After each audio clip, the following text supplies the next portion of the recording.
দেশবাসীকে জানাই জাতীয় পাট দিবস 2026-এর শুভেচ্ছা। পাট শিল্পের সাথে আমাদের বাংলাদেশের ইতিহাস, সংস্কৃতি, অর্থনীতি ও গৌরব মিশে আছে। সোনালী আঁশখ্যাত পাটের হারানো সোনালী ঐতিহ্যকে পুনরুদ্ধারে মাননীয় প্রধানমন্ত্রীর নির্দেশেতে বর্তমান সরকার কাজ করছে। করব কাজ গর্ব দেশ, সবার আগে বাংলাদেশ স্লোগানে দেশের বিভিন্ন খাতের মতো পাট শিল্পের পুনর্জাগরণের লক্ষ্য অর্জনে সরকার এগিয়ে যাচ্ছে। উপস্থিত সাংবাদিকবৃন্দ, বর্তমান সরকারের লক্ষ্য দেশকে আধুনিক, গণতান্ত্রিক, উচ্চ মধ্যম আয়ের দেশ পরিণত করা, যেখানে 2034 সালের মধ্যে $1 ট্রিলিয়ন অর্থনীতি গড়ে তোলা হবে। বেকারত্ব দূর করা ও কর্মসংস্থান সৃষ্টির এই সরকারের নির্বাচনী প্রতিশ্রুতি। সেই জন্য ফ্যাসিবাদী সরকারের অপশাসনে বন্ধ হয়ে পড়া পাটকল পুনরায় চালু করতে সমন্বিত উদ্যোগ নিয়ে কাজ করবে সরকার।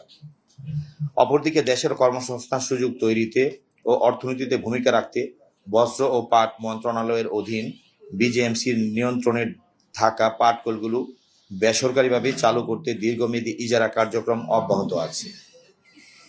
ইতিমধ্যে ইজারাকৃত মিলগুলোর মধ্যে 9টি মিলে 7,200 জন কাজ করছে, যা দেশের উৎপাদন ও কর্মসংস্থানে ইতিবাচক ভূমিকা রাখছে। প্রিয় উপস্থিতি, পাট শিল্পের উন্নয়নে দেশের রফতানি আয় তথা দেশের অর্থনৈতিক সমৃদ্ধি নিয়ে আসে।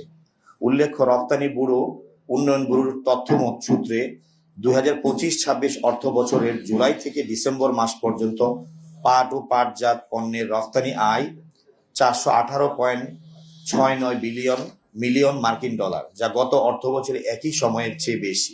এটা দেশের অর্থনীতির জন্য ইতিবাচক। পাট শিল্পের উন্নয়ন মানে রফতানি বৃদ্ধি, কর্মসংস্থান সৃষ্টি এবং অর্থনীতি সমৃদ্ধি।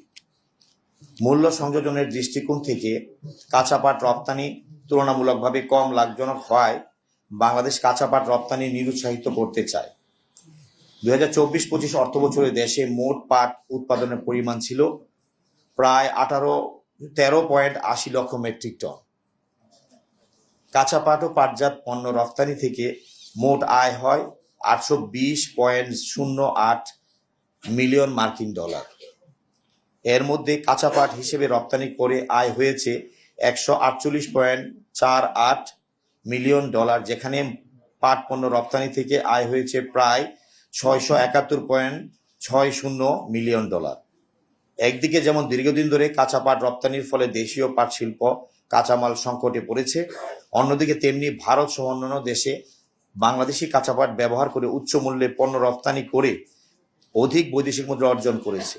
এ অবস্থার বিবেচনায় কাঁচা পাট রপ্তানির উপর নির্ভরতা কমিয়ে মূল্য সংযোজিত, প্রসেসড ও ফিনিশড পাট পণ্য রপ্তানিতে কর ছাড় ও নগদ সহায়তা প্রদান করা হবে, যাতে শিল্প উদ্যোক্তারা উচ্চ মূল্য সংযোজনমুখী বিনিয়োগে উৎসাহিত হন। মাননীয় প্রধানমন্ত্রীর নির্দেশনায় পাট শিল্পের উন্নয়নে বর্তমান সরকার সবার আগে বাংলাদেশ দর্শন একই সাথে রাষ্ট্র সংস্কারের 31 দফার ভিত্তিতে বস্ত্র ও পাট মন্ত্রণালয় পাট খাত উজ্জীবিত করতে স্বল্প ও মধ্যমেয়াদী কার্যক্রম পরিকল্পনা নিয়ে কাজ করছে।